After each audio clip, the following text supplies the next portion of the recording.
अस्सलामुअलैकुम दोस्तانو څنګه یو امید لرم چې خبرې د افغانستان د کرکټ مینوالو سره خپل د سباني میچ کم اوډیای اخیری میچ دی او فینل دی د افغانستان او د بنگلاديش د هغې په حواله یو خپل نظر شیر کوو چې کومه دویمه اوله لوبه وه هغه خو افغانستان ټیم وګټله، دویمه بنگلاديش وګټله، اوس دریمه فینل پاتې دی.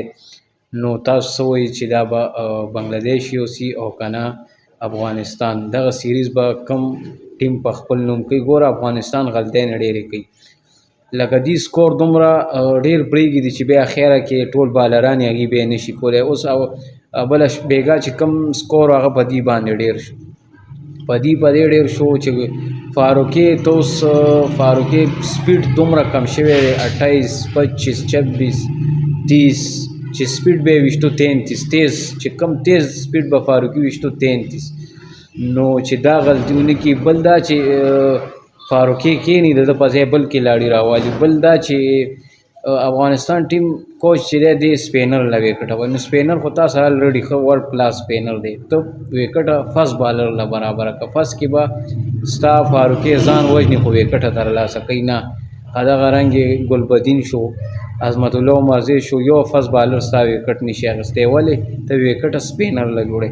ته کوس افغانستان ټیم سبا آسټرالیا ته لاړ شي، دا د آسټرالیا کې پاکستان ټیم ماشاءالله نن سیریز وګټلو، په آسټرالیا کې آسټرالیا له شکست ورکول دا اسانه خبره نه ده. اول د افغانستان د کرکټ مینوال وایي چې انډیا ورلډ کلاس بیټسمینان دي او دا دی واغه دی او ډېر تکړه دي، دی په آسټرالیا کې آسټرالیا له شکست نشي ورکولی او پاکستان ټیم داسې شکست ورکو شرمناک په 2 وکټو، په 8 وکټو یې وګټلو، 2 وکټې په نقصان.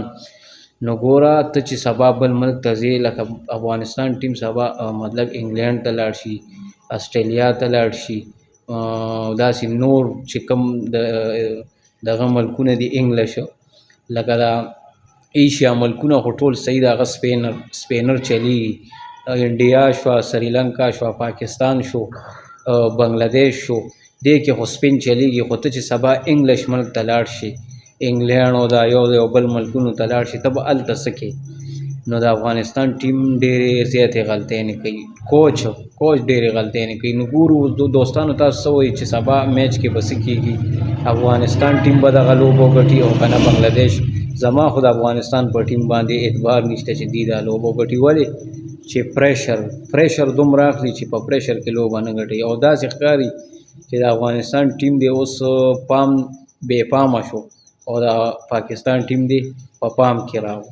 نو دوستانو په دې رانه خفه نه شي، خو په افغانستان ټیم ته زما بیګا ډېره غوسه شوې وه چې پریشر کې راغله، یعنې دغه لوبه چې ګټلی وی دې ته به لوبه اسانه وه. زه د ویډیو کتلو مننه، ګورو به چې څه وایي چې چېرته هم یې د الله په امان.